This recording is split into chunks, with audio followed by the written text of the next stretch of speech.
નમસ્કાર, સ્વાગત છે આપનું કરંટ ટોપિકમાં. આપની સાથે હું છું શિવાની. કરંટ ટોપિકમાં આજે વાત કરવી છે જર્મન ચાન્સેલર કે જે આપણે ભારતની મુલાકાતે છે અને ભારતના અને જર્મન વચ્ચે જે અત્યારે દ્વિપક્ષીય બેઠક મહાત્મા મંદિર ખાતે યોજાઈ તમામ વિશ્વભરની નજર આના ઉપર છે. ના માત્ર ભારતની પરંતુ વિશ્વભરના દરેક એવા દેશોની નજર આ દ્વિપક્ષીય બેઠક ઉપર છે.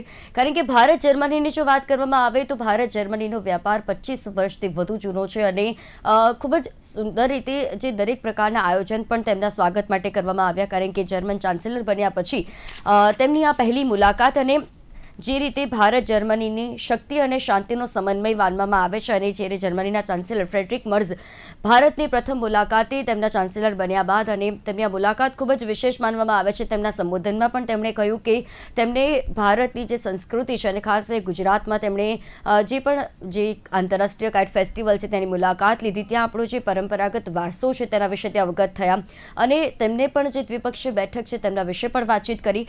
આ જે દ્વિપક્ષીય બેઠક છે સૌ કોઈની નજર એટલા માટે છે કે સૌ પ્રથમ તો સંરક્ષણની વાત કરીએ તો તે અતિ મહત્વપૂર્ણ ભાગ ભજવશે. ભારત અને જર્મની વચ્ચે પહેલેથી જ જે ડિફેન્સ ડીલ થતી આવી છે, અત્યાર સુધી ફક્ત હથિયારો માટેને એના માટે જ્યારે ડીલ થતી હતી, પરંતુ હવે જે સબમરીનની ડીલ થઈ છે તે અતિ મહત્વપૂર્ણ છે અને એટલા જ માટે જર્મની સબમરીન ઉત્પાદન માટે ટેકનોલોજી જે છે તે પ્રદાન કરશે ભારતને, જેનાથી ભારત ડિફેન્સ ક્ષેત્રમાં આગળ વધશે. ખૂબ જ સારી ડીલ આ ભારત માટે ગણવામાં આવે અને સૌથી મહત્વનું આ સોદો ભારતની દરિયાઈ શક્તિને વધુ મજબૂત બનાવશે. તેની સાથે ટેકનોલોજી, એજ્યુકેશન, જર્મનીમાં મોટાભાગે ભારતના યુવાઓ જે છે તે એજ્યુકેશન માટે જતા હોય છે. તો આ જે વાટાઘાટો છે, આ જે દ્વિપક્ષીય બેઠક થઈ, એજ્યુકેશનને લઈને પણ ચર્ચા કરવામાં આવી. એટલે કે જે યુવાનો જર્મનીમાં જઈને સ્ટડી કરવા માંગે છે તેમના માટેના પણ એક ઉચ્ચતમ તક માનવામાં આવે છે. ટેકનોલોજી ક્ષેત્રમાં પણ જર્મની જે આગળ છે તેના થકી ભારત પણ આગળ વધશે અને ભારત પણ અત્યારે દરેક ક્ષેત્રમાં પ્રગતિ સાધી રહ્યું છે. તેના માટે આ દ્વિપક્ષીય બેઠક અતિ મહત્વપૂર્ણ. વધુ વિગત માટે અને વધુ ચર્ચા માટે આપણી સાથે જોડાયા છે કોમોડોર ઉત્પલ વોરા કે જે રિટાયર્ડ છે, ઓફિસર છે. સૌપ્રથમ તો ઉત્પલજી, આપનું સ્વાગત છે કરંટ ટોપિકમાં. Welcome to current topic. Thank you so much, Shivani. Thanks. Utpalji, પહેલા તો ડિફેન્સ વિશે વાત કરીએ કે જે આ ભારત અને જર્મની વચ્ચેનો જે વ્યાપાર છે, વ્યાપારની સાથે સાથે જે સંરક્ષણ ક્ષેત્રમાં જે પણ ડીલ થતી આવી છે, આજે જે આ દ્વિપક્ષીય બેઠક મળી ભારત અને જર્મનીની, જેમાં 25 સીઈઓ જર્મનીના પણ ઉપસ્થિત રહ્યા. જર્મન ચાન્સેલર જે છે તે સૌ પ્રથમ ચાન્સેલર બન્યા પછી તેમની આ પ્રથમ મુલાકાત ભારતની છે. બંને વચ્ચે, ભારત અને જર્મની વચ્ચે અત્યાર સુધી સુમેળભર્યા, ઉષ્માભર્યા સંબંધો છે. સૌ પ્રથમ તો દ્વિપક્ષીય બેઠક જે યોજાઈ છે તેના વિશે આપનું શું માનવું છે? શિવાની, જર્મની એ યુરોપનું ખૂબ જ ઇમ્પોર્ટન્ટ કન્ટ્રી દેશ છે અને એની અંદર આપણને જેમ બધાને વ્યુઅર્સને પણ ખ્યાલ હશે જ કે જર્મની ઓટોમેશન અને ઓટોમોબાઈલ અને ઇન્સ્ટ્રુમેન્ટેશન સેગમેન્ટની અંદર ખૂબ જ એડવાન્સ ટેકનોલોજી અને એડવાન્સ એક્સપર્ટીઝ ને બધું ધરાવે છે. માટે એટ એ ટાઈમ જ્યારે આપણા ઇન્ડિયા જેવો country is emerging as a credible regional power, ત્યારે સ્પેશિયલી ટેકનિકલ જાયન્ટ્સ અને એની સાથે કોલેબરેશન કરી અને આપણી પોતાની શક્તિ, કોમ્પ્રિહેન્સિવ નેશનલ પાવર ઓર એ કોમ્પોઝિટ નેશનલ પાવર જો આપણે એનહેન્સ કરીએ તો it is a very good thing to do. અને માટે આ દ્વિપક્ષીય વાર્તા જે રીતે થઈ છે અને મીટિંગ થઈ પછી જે જાતના એકોર્ડ થયા છે, that will definitely take us to the next step in that direction. પણ તમે જે ડિફેન્સની વાત કરી એ પ્રમાણે ભારતે પહેલા પણ ઇન ધ પાસ્ટ જર્મની પાસેથી એચડીડબલ્યુ સબમરીન્સ ખરીદેલી છે અને ઇન્ડિયન નેવી એ એચડીડબલ્યુ ની સબમરીન્સ ઘણા વર્ષો સુધી એને ઓપરેટ કરી રહ્યું છે. અને માટે German technology was always part of the Indian navy's offensive the modes of planning in checkmating the enemy. Emma, there is no doubt in that. But as the technology advances, the weapon platforms and maritime platforms also, they have to be either upgraded અથવા તો નવા platforms ને acquire કરવા પડે કે જેથી કરીને આપણો દબદબો in defence in the world એ આપણો કન્ટિન્યુ રહે. માટે આ દિશાની અંદર અત્યારના સિચ્યુએશનમાં we will be going wrong if we do not discuss the complexity of the geopolitics. કારણ કે see how important the situation geopolitics is developing. From one side, we are, definitely close in defense technology and defense environment with Russia. The Trump administration અને US સાથે જે આપણા 20 વર્ષના strategic પાર્ટનરશિપને જે સંબંધો હતા, they are somehow, at this moment of time, is running into rough weather. Now, the US and NATO, or US and Europe, they are also, in a rough weather. Russia and NATO, or Russia and Europe, they are also in a rough weather. માટે આ બધી સિચ્યુએશનની અંદર, we have to be very careful કે Germany, which is not towing the line of, on the Russia-Ukraine front, what will be the repercussion of this kind of accord with Russia? અને માટે Russia આપણું જે strategic partner છે, how will it take it that way? કે તમે Russian submarine નથી acquire કરી રહ્યા, ફ્રેન્ચ સબમરીન નથી એક્વાયર કર્યા, પણ જર્મન સબમરીન આપણે એક્વાયર કરી રહ્યા છીએ. માટે these are all very, very critical questions, and એના plus and minuses will come out in the, like what they say, that the detail lies in between the lines. And we have to see that in this kind of, uncertain geopolitical world, how this kind of thing is going to improve. Therefore, આપણે જે stand લઈ રહ્યા છે કે strategic, the autonomy, and a strategic, the kind of, the freedom to decide our own, or chart out our own course of action in the defense acquisition is very, very important for India and to convey to the world. But how far it actually, culminates or it transforms into reality of the world, that we have to wait and watch. Because there will be certain problems, આમાં એવું છે કે તમે આ સિચ્યુએશનની અંદર બધાને ખુશ ના રાખી શકો.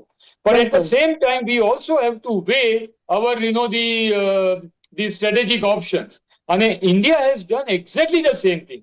So the kind of submarines that we will acquire in defense technology, we have to see that, in which submarine, which type of submarine, એ સબમરીનમાં કઈ જાતની ઓફેન્સિવ ટેકનોલોજી, કઈ જાતના submarine fire control systems are available, is it actually state of the art, is it comparable to the rest of the world where modern technology is being provided by countries like Russia, France, US, these all, matters we have to work it out.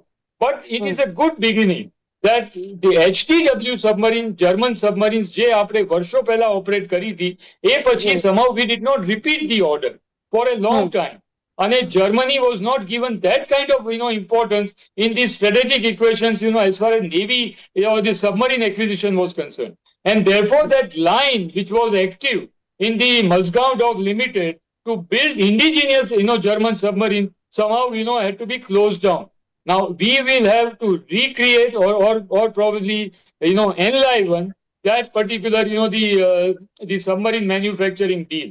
So whether it is going to be totally, semi-knockdown kit, or it is going to be partially supplied by the submarine, the Germany, and partially built by the Musgau Dock, or any kind of, the PSU, the shipbuilding, yard, which is going to be selected for this, or first or second submarine will come, will sail through in a totally, built up condition from Germany. What kind of Atmanirbharta will be there in that submarine in that we are going to acquire, and what kind of technology transfer, which is called TOT, transfer of technology, will be provided.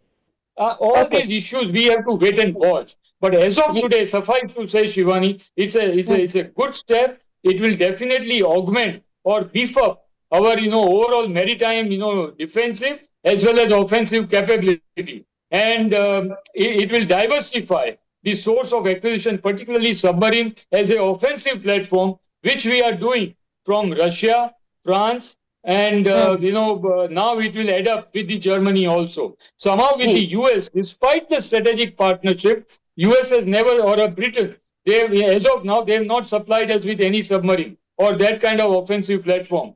So I would say that this is a right step in the right direction, where we are diversifying the source of acquisition, and the further details we will have to examine as a defense analyst. જી બિલકુલ. અને જે પ્રમાણે ઉત્પલજી આપે કીધું કે આને કારણે ભારતની દરિયાઈ શક્તિમાં પણ વધારો થશે અને આ ડીલ ખૂબ જ સારી અને વૈશ્વિક ક્ષેત્રમાં પણ માનવામાં આવે, કારણ કે ભારત અને જર્મનીની સંરક્ષણની પણ આપણે વાત કરી રહ્યા છીએ. આગળ પણ વાત કરીશું. આપણી સાથે પરેશ ભટ્ટજી જોડાયા છે કે જેઓ સીઈઓ છે ગ્લોબલ કનેક્ટ એસજી સીસીઆઈ માંથી. પરેશજી, આપનું ખૂબ ખૂબ સ્વાગત છે કરંટ ટોપિકમાં. Thank you Shivani. Thank you very much. Pareshji, આજે ભારત જર્મનીની વ્યૂહાત્મક ભાગીદારીને આપ કઈ રીતે જુઓ છો? દ્વિપક્ષીય જે આ બેઠક ઘણી એવી ચર્ચા મહત્વપૂર્ણ રહી છે. ટેકનોલોજી હોય, વેપાર હોય, રોકાણ હોય કે પછી એજ્યુકેશન હોય, તમામ મુદ્દાઓ પર આ દ્વિપક્ષીય બેઠકમાં ચર્ચા થઈ છે. આ વ્યૂહાત્મક ભાગીદારીને આપ કઈ રીતે જુઓ છો? સૌથી પહેલા તો શિવાની, આપનો આભાર એસજીસીસીઆઈ તરફથી અમને જોડાવા માટે. ખૂબ છેલ્લા ઘણા વખતથી ભારતનું બાયલેટરલ ટ્રેડ ખાસ કરીને કઈ રીતે વધે, અથવા તો બાયલેટરલ ટ્રેડની અંદર ખાસ કરીને એક્સપોર્ટ્સ આપણું કઈ રીતે વધે, એ બાબતે હંમેશા સરકાર ચિંતિત રહી છે અને દરેક ક્ષેત્રની અંદર જે પણ કંઈક હર્ડલ્સ હોય છે એને રિમૂવ કરવાનો પ્રયત્ન થતો હોય છે. જ્યારે એક્સપોર્ટ્સ વધારવું હોય ત્યારે ડેફિનેટલી આ રીતની મીટિંગ્સ, આ રીતના સેશન્સનું આયોજન કરવું પડતું હોય છે. અને એના જ ભાગરૂપે જ્યારે આજે આ કાર્યક્રમ થયો છે ત્યારે જર્મની સાથે ખાસ કરીને હવે પછીના ઘણા બધા દ્વાર ખુલશે એવું અમે ચોક્કસપણે લાગે છે. મને ખાસ આજે તમને કોટ કરવું છે કે જર્મની સાથે આપણે ખાસ કરીને યુરોપિયન યુનિયન સાથે આપણે ટર્મ્સ છેલ્લા 4-5 વર્ષથી એકદમ સેન્સિબલી સારું કરવા માટે પ્રયત્નશીલ રહ્યા છે. એ દરેક સેક્ટર્સ હોય, ખાસ કરીને ઉદ્યોગની અંદર, અને ઉદ્યોગ સાથે સાથે એટલે કે ઇન્ડસ્ટ્રીની સાથે સાથે સર્વિસ સેક્ટર્સ પર પણ આપણે યુરોપિયન યુનિયનને એક ફોકસ આપણે કોન્ટિનેન્ટ તરીકે જોતા હોય છે. જ્યારે જર્મની આટલું વિકસિત છે, જર્મની આપણા માટે એમ કહી શકીએ કે બીજી ઘણી બધી જગ્યા પર આપણે જર્મની સાથે દ્વિપક્ષી વેપાર કરી શકીએ. અને એના જ અનુસંધાનમાં જ્યારે 1996 ની અંદર ડીટીએ એટલે કે ડબલ ટેક્સેશનનું એવોઇડન્સ માટેનું એક એગ્રીમેન્ટ સહી થયું હતું, જે લેટર ઓન આપણે જોઈશું તો ત્યાર પછી આપણો ગ્રોથ એને લઈને થયો હતો. અને બીજું 2017 ની અંદર comprehensive agreement on social securities, જેની અંદર ઘણા બધા એવા વિકલ્પો રજૂ કરવામાં આવ્યા હતા. અને એને લઈને યર ઓન યર આપણે જો જોઈશું તો ખાસ કરીને જર્મની સાથે આપણો બાયલેટરલ ટ્રેડ એ ગ્રોઈંગ સ્ટેજમાં છે, ઇમ્પ્રુવાઇઝેશન છે. ઉત્પલજી, દક્ષિણ ચીન સાગરમાં ચીનની વધતી ભાગીદાર દખલગીરી અને વચ્ચે એમાં જર્મનીનું અને ભારતનું જે આ સંરક્ષણ ક્ષેત્રમાં જે ડીલ છે, એમ કહેવાય કે ભૌગોલિક રાજકીય પ્રાથમિકતા દર્શાવી રહ્યું છે જર્મનીની, અને તેને કારણે પણ સંરક્ષણ ક્ષેત્રે ભારતમાં મજબૂતાઈ જોવા મળશે આગામી સમયમાં. No, તમારી વાત સાચી છે, પણ you see, somehow the reality of geopolitics does not work out that way, Shivani. We have to be very careful of that fact. You see, from one side, Russia is busy with Ukraine war. અને માટે Russia may not be in a position કે આપણને બધી જાતના military hardware ઓર defence hardware જે જાતના આપણી પાસે અત્યારે જરૂરી છે એ આપણને પ્રોવાઈડ કરી શકે. અને પર્ટિક્યુલરલી આપણે જોવું જોઈએ કે પાકિસ્તાન, our immediate neighbor અને immediate adversary, is fully supported by China. અને ઇન્ડિયન નેવી અને India's interest in south China C અને પેસિફિક એ પણ અત્યારે વધી રહ્યા છે. So therefore, to counter China and to counter Pakistan supported by China, it is also one of our priority. Now, in this moment of time, China and Russia is also knocking at the door of US. And similarly, Russia is also, almost going in an offensive manner against the US. Now, the European Union and the EU countries, defense-wise, they are totally dependent on the US. And without the NATO umbrella, EU cannot survive against Russia or in today's geopolitics. These are hard realities. So in this kind of situation, whether the European Union and particularly Germany will be able to honor the kind of, the advanced weaponry and advanced platform that he is likely to, promise, and then, do it in a follow-up manner, that we have to wait and, watch. Secondly, Germany, though from the bilateral trade point of view between two nations and free trade agreement and, the increasing the bilateral, economic, dependence on each other, this is all very fine. But at this moment of time, when multipolarity itself countries is being questioned, and it is virtually coming out to be unipolar world with the US dominance. How far? Because Germany, German economy is not so strong. And secondly, Mr. Trump is, pushing the European Union to increase their, the defense expenditure from the GDP percentage, from 2% to almost about 3 to 4%. Now, Germany and the European nations, they don't have that kind of money. And therefore, from one side, they have to push their defense exports. And therefore, are we going to get what actually we want? Or are we, just supporting Germans, the money making, the machinery? So therefore, and they also want their money to, strengthen their economy so that they can put more money in their, defense GDP. So these are all very, very difficult questions at this moment of time, because not only India, not only Indian Ocean, not only South China Sea, not only Asia Pacific, but the whole world is passing through the geopolitical flux. And therefore, if anybody is saying that I can, do the geopolitical assessment of the given set of factors, I think, he has to smell the coffee. Therefore, it's a good thing that, we are venturing out in the Europe and venturing out in Europe through Germany. But at the same time, we do not have to forget that, we cannot neglect US. We cannot neglect Russia. And I'm at this point of time, I'm sure તમે મને defense analyst point of view, તમે મને મારા views આપવા માંગો છો. માટે I am saying from the defense point of view that, or a defense analysis point of view, that to prevail upon in the South China Seas, Asia Pacific, to counter China and counter Chinese hegemony, in the maritime domain, we have no other option but to diversify source. Because no matter how good our relations may be with Russia, but Russia itself is engulfed in war with Ukraine and possibly war with US. Maybe not open war, but cold war.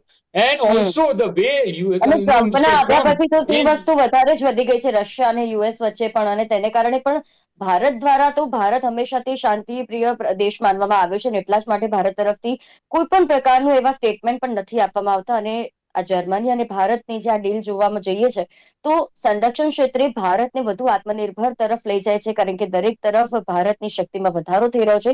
જરૂરી છે કે ભારતના દરેક ક્ષેત્રમાં જે અત્યારે ભારત આગળ વધી રહ્યું છે આ ડીલથી પણ આગળ વધે. પરેશજી, જ્યારે આપણે અમેરિકાની બદલાતી આર્થિક નીતિઓની વાત કરી રહ્યા છે કે ભાઈ ટેરિફ દિવસે દિવસે ટ્રમ્પના સ્ટેટમેન્ટ બદલાઈ રહ્યા છે, દરેક ક્ષેત્રમાં અત્યારે આ ચર્ચાઓ ચાલી રહી છે, તેની વચ્ચે ભારત અને જર્મની એકબીજાના સંબંધો જે આ નજીક આવી રહ્યા છે, એમ કહેવાય કે વૈશ્વિક સપ્લાય ચેઇન માટે એક સાદું અને એક સારું એવું ઉદાહરણ જે પાડી શકશે બહાર, કારણ કે અમેરિકાની આર્થિક નીતિઓ સતત બદલાતી રહે છે. ભારત તરફ તેનું જે વલણ છે તે ઘણીક વખત એવું જોવા મળે છે તેના સ્ટેટમેન્ટમાં કે કડક વલણ અપનાવવામાં આવી રહ્યું છે, ત્યાં બીજી તરફ ટ્રમ્પ દ્વારા તેનું વલણ જે છે તે બદલી લેવામાં આવતું હોય છે. તો આ એક ડીલ વૈશ્વિક સપ્લાય ચેઇન માટે કેટલી મહત્વપૂર્ણ સાબિત થશે? શિવાની, જ્યાં સુધી જર્મની સાથેની વાત છે તો જે રીતનું ટ્રમ્પની અંદર કેવું છે કે ભાઈ એ આજે શું કહે છે, કાલે શું કહે છે, it is totally unpredictable. But in case of Germany if you look at, તો જર્મની સાથે થોડું સ્ટેબલ કનેક્ટિવિટી છે આપણી. એક વખત જે નક્કી કરવામાં આવે છે એ રસ્તા પર આપણે આગળ વધતા હોય છે.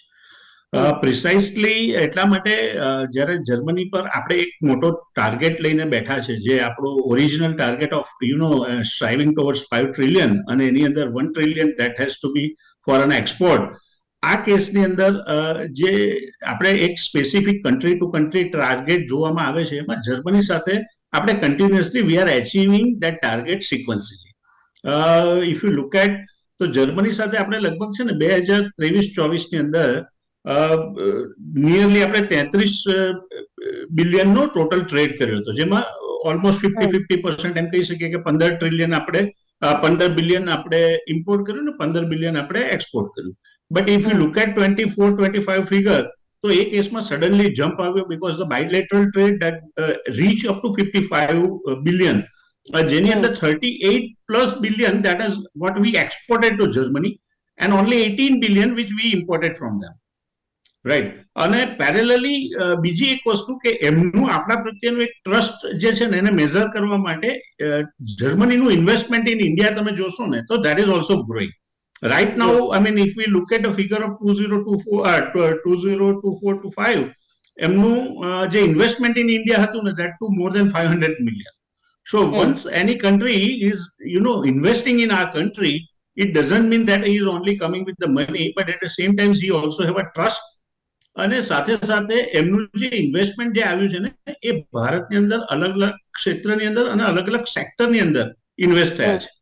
દેટ મીન્સ કે એમનું આપણી સાથેનું એક ટ્રસ્ટ એટલું જ એસ્ટાબ્લિશ છે, અને એને લઈને જ્યારે એમને આપણા પર ટ્રસ્ટ હોય ત્યારે આપણે પણ એ જ રીતે એમના માટે ટ્રસ્ટ રાખી અને આપણે આગળ વધીએ તો આમાં કોઈ જ બીજો એવો કોઈ ડર જે રીતનો આપણે કદાચ યુએસ સાથે રાખી શકીએ એટલો ડરવાની જરૂર આપણે જર્મની સાથે ન હોઈ શકીએ. જી, અને પરેશજી, જર્મની સાથેના મજબૂત સંબંધો એમ કહેવાય કે ભારતને યુરોપિયન જે છે કહી શકાય કે તેની સાથે એફટીએ કરવાનું બહુ મહત્વનું સાબિત થશે, અને તેના માટે પણ આ એક ડીલ મહત્વપૂર્ણ માનવામાં આવે છે, કારણ કે ફ્રી ટ્રેડ એગ્રીમેન્ટમાં મદદરૂપ થઈ શકે છે કદાચ, કારણ કે આ ભારત જર્મનીનો જે આ સંબંધો છે તેને કારણે. બિલકુલ, હું આપની વાત સાથે પૂરેપૂરો સહમત છું. જ્યારે આપણું કોઈ પણ કન્ટ્રી સાથે એફટીએ થતું હોય છે ત્યારે એ એફટીએ ના ઇમ્પેક્ટ એ રીતના હોય છે કે જેને લઈને આવનારા 4 વર્ષ 5 વર્ષ એક પ્રિડિક્ટેબલ એનાલિસિસ અથવા પ્રિડિક્ટેબલ મોડ પર આપણે એ કન્ટ્રી સાથે બધી રીતના પ્લાનિંગ કરી શકતા હોઈએ છીએ.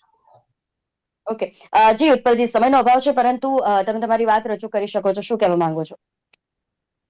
મારે એટલું જસ્ટ કોશનરી નોટ કહેવી છે કે અત્યારે જે રીતે India the world's largest democracy અને વર્લ્ડ્સ લાર્જેસ્ટ માર્કેટ ફોર્સ તરીકે ઉભરીને આગળ આવી રહ્યું છે, એ વખતે the only um or maybe one of the um uh USA નો અને યુરોપિયન યુનિયનનો એ ઓલ્સો પણ છે કે એને કોઈને કોઈ હિસાબે રશિયા અને ચાઇનાથી અને બ્રિક્સ કન્ટ્રીમાંથી દૂર લઈ જવું અને વચ્ચે તિરાડ પાડવી. We have to be very careful. Yes, we must free trade agreement ને બધેનો દ્વિપક્ષીય સંબંધો, bilateral relations or multilateral relations આપણે સ્ટ્રેન્થન કરવા જ જોઈએ, અને થઈ રહ્યા છે. પણ at the same time there is also a very vicious game that is being played underneath the cover. And that we have to be very careful, and I'm sure our policy makers must be taking note of that thing. કે અત્યારે કોઈને કોઈ હિસાબે ઇન્ડિયાને BRICS country BRICS બ્લોકમાંથી, SCO બ્લોકમાંથી અથવા તો Indo રશિયાના રિલેશન્સમાંથી અને એના ઇન્ડિયાના રશિયન ઓઇલના ડિપેન્ડન્સમાંથી એને દૂર લઈ જઈ અને એને પોતાની તરફ લાવો. અને માટે આજે સવારે જ્યારે US ambassador when he has taken over, the kind of words that he has used, they are very, is very good, but they are diplomatics or diplomatic words. How far, US will talk the walk, that we have to wait and watch. Similarly, how far European Union will be able to, go away from the US dependence and be pro-India, that also we have to see. And at the same time, we have to see that evi koi, ramat to nathi ramai rahi ne by US and European Union, that somehow, make India, somewhere and bring it in the middle where, the effort will be made to bring them close to US and European Union. And after the traditional relationship, Indo-Russia and the kind of strategic dependence, especially, in defense is concerned, any under koi, આપણે તિરાડ પાડી શકીએ. માટે I know it's a very difficult, thing to say at this moment of time. I would like to say, let us wait and watch how US takes it this way. જી બિલકુલ, ઉત્પલજી, ખૂબ જ સાચી વાત આપે કરી કે કોઈ પણ એક વસ્તુને આપણે એક જ દ્રષ્ટિએ નહીં, પરંતુ દરેક ભાષા તેને તપાસવા જરૂરી છે, અને દરેક વસ્તુને દરેક પ્રકારથી આપણે જો જોઈશું તો આપણને ખ્યાલ આવશે કે ભારત જર્મનીનો આ સંબંધ આપણા માટે કેટલો ફાયદાકારક છે, કેટલા ચેલેન્જીસ ફેસ કરવા પડે એવા છે, આર્થિક નીતિને કેટલી મજબૂત કરે છે. આ તમામ વિષય ઉપર પછી તે ખ્યાલ આવશે કે જેટલી તેની અમલવારી થશે આ દ્વિપક્ષીય બેઠક બાદ, જે નિર્ણય અમલમાં મૂકવામાં આવશે ત્યારબાદ ખ્યાલ આવશે કે કેટલી ભારતને મજબૂતાઈ તેનાથી મળી છે. ઉત્પલજી, પરેશ, આપ બંને અમારી સાથે વિશેષ ચર્ચામાં જોડાયા તે બદલ આપ બંનેનો આભાર. Thank you. Thank you, Shivani. ટોપિકમાં આજે વાત હતી ભારત જર્મનીના દ્વિપક્ષીય બેઠક ઉપર કે જેનામાં ઘણા એવા મહત્વપૂર્ણ નિર્ણય લેવામાં આવ્યા છે. ટેકનોલોજી ક્ષેત્રમાં લેવામાં આવ્યા, શિક્ષણ ક્ષેત્ર માટે હવે વિદ્યાર્થીઓ માટે દ્વાર ખુલી ચૂક્યા છે અને સાથે વેપાર અને રોકાણ માટે મહત્વપૂર્ણ ડીલ કરવામાં આવી. સંરક્ષણ ક્ષેત્રે ભારતને વધુ મજબૂત બનાવવા જે સબમરીનની ડીલ કરવામાં આવે છે, આ ડીલ અતિ મહત્વપૂર્ણ માનવામાં આવી રહી છે. સંરક્ષણ ક્ષેત્રમાં ભારતને આત્મનિર્ભર તરફ વધુ આગળ વધારવા માટે આ ડીલ અતિ મહત્વપૂર્ણ છે. જોવાનું રહેશે કે આગામી સમયમાં કેવા પ્રકારની ડીલ પણ થઈ શકે છે, તેને કારણે આર્થિક નીતિમાં પણ કેટલો બદલાવ આવી શકે છે. હાલ કરંટ ટોપિકના કાર્યક્રમમાં બસ આટલું જ. ફરી મળીશું નવા વિષયની સાથે. ત્યાં સુધી મને રજા આપશો. નમસ્કાર.